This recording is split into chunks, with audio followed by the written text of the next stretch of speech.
মুখ্যমন্ত্রীর বার্তা যে কতটা অসার তার প্রমাণ দিচ্ছে বারাসাত। সেখানে পুকুর ভরাট করে অবৈধ নির্মাণ চলছেই। সম্প্রতি সেখানে সরকারি জমি দখল করে শাসক দলের দলীয় কার্যালয় গড়ে তোলার অভিযোগ উঠেছিল।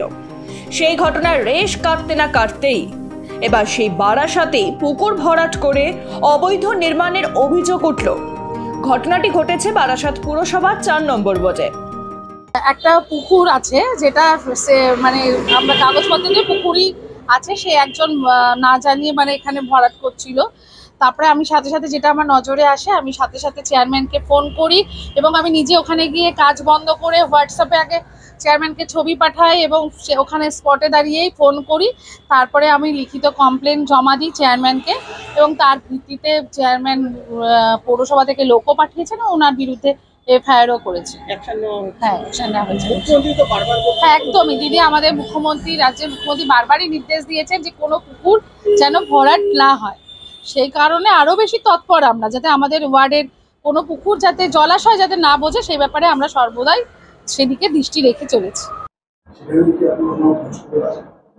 হ্যাঁ, গতকাল আমাকে ওই এলাকার কাউন্সিলর শিল্পী দাস আমাকে হোয়াটসঅ্যাপ করেছিলেন, ছবিগুলো দেখিয়েছেন, আমাকে বিএলআরও একটা কাগজ পাঠিয়েছেন। তৎক্ষণাৎ আমি এক্সিকিউটিভ অফিসারের সাথে কথা বলি এবং সিদ্ধান্ত হয় ওকে একটা নোটিশ করা হবে প্রাইমারিলি। নোটিশ করার পরে ওর বিরুদ্ধে পৌরসভা থেকে এক্সিকিউটিভ অফিসার এফআইআর করবে। এফআইআর করবার পর আমি শুনেছি সাদা বালি দিয়ে খানিকটা লোল্যান্ড ফিলিং হয়েছে, তাহলে ওই লোল্যান্ডে যে সাদা বালি আছে সেটাকে পৌরসভা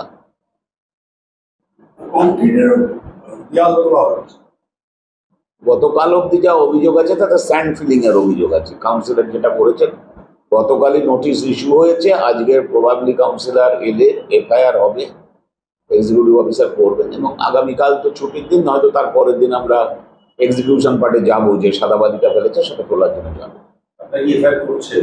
আজকে করবো, গতকাল নোটিশ সার্ভ করা হয়েছে ওকে। ঘটনা প্রকাশ্যে আসতেই নড়ে চড়ে বসেছে পুরো প্রশাসন। সূত্রের খবর, জমি মালিকদের বিরুদ্ধে নোটিশ জারি করে তার বিরুদ্ধে এফআইআর করার উদ্যোগ নেওয়া হয়েছে। সেই সঙ্গে ভরাট অংশ তুলে পুকুরটিকে আগের অবস্থায় ফিরিয়ে দেওয়ার তৎপরতাও শুরু হয়েছে বলে পুরসভার দাবি। যদিও এই নিয়ে শাসক দলকে বিঁধতে ছাড়েনি বিরোধী শিবির। মুখ্যমন্ত্রী নির্দেশ দিচ্ছেন এই ধরনের জলাজমি যাতে ভরাট না হয়, কিন্তু তার নিচের তলার কর্মীরা মুখ্যমন্ত্রীর নির্দেশকে মানছেন না। তারা বুঝে গেছেন যে আর বেশি দিন এই সরকার থাকবে না, 2026-এ পরে বিদায় আসন্ন। সেই জন্য কাউন্সিলর যারা আছে, স্থানীয় স্তরে যারা নেতৃত্ব আছে, তারা যে যার মতন করে পুকুর ভরাট করছে, তাদের মদতে এটা হচ্ছে। পৌরসভা যতই অস্বীকার করুক, নিচের তলার কর্মীরা সেখান থেকে ভাগবটারা পাচ্ছে, বা পঞ্চায়েতের যারা মেম্বার আছে বা পৌরসভা যারা কাউন্সিলর আছে তারা এখান থেকে কাটমানি পাচ্ছে, যার জন্য তারা জেনেও না বুঝে রয়েছে। সুতরাং আমরা চাই এই ধরনের অবৈধ কার্যকলাপ বন্ধ হোক এবং পশ্চিমবঙ্গের একটা এবং বারাসাতের যাতে পরিবেশ দূষণ না হয় তার জন্য সদা সতর্ক দৃষ্টি রাখুক জেলা প্রশাসন। ওটা আমরা পুকুর দীর্ঘদিন ধরে আমরা দেখে আসছি এবং আজকে আমরা মানে এক কথায় বলা যায় যে প্রকৃতিকে যেভাবে আমরা মনুষ্য সমাজ ধ্বংস করছি, প্রকৃতি আর ধ্বংসের মুখে। সেই জায়গায় দাঁড়িয়ে এই ধরনের ঘটনা ঘটা উচিত না। এবং এটা তো খালি এইখানে হচ্ছে না, এটা বারাসাত পৌরসভার চেয়ারম্যানের অবগতিতেই সর্বত্র হচ্ছে এবং এর পিছনে বহু টাকার কাটমানি আছে।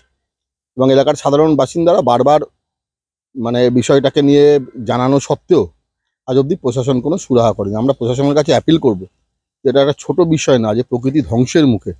সেই জায়গায় দাঁড়িয়ে একদিকে সাধারণ মানুষ যেমন গাছ লাগিয়ে, দেখবেন বহু জায়গায় গাছ লাগানোর প্রোগ্রাম চলছে, গাছ লাগিয়ে প্রকৃতিকে বাঁচানোর চেষ্টা চলছে, সেইখানে প্রশাসনের এবং নিজস্ব সক্রিয়তায় বারাসাত পৌরসভার প্রশ্রয়ে এই ধরনের অবৈধ কার্যকলাপ চলছে। আমরা এর তীব্র বিরোধিতা করছি এবং পুকুরকে তার আগের অবস্থানে ফিরিয়ে দেওয়া, এটা আমাদের দাবি। জমি মাফিয়া ও তৃণমূল যোগেই বারাসাতে যত অবৈধ কার্যকলাপ চলছে বলে অভিযোগ করেছে গেরুয়া শিবির। আর এই ইস্যুতেই রাজনীতির পারদও চড়তে শুরু করেছে উত্তর 24 পরগনার জেলা সদর বারাসাতে। ব্যুরো রিপোর্ট, মাধ্যম।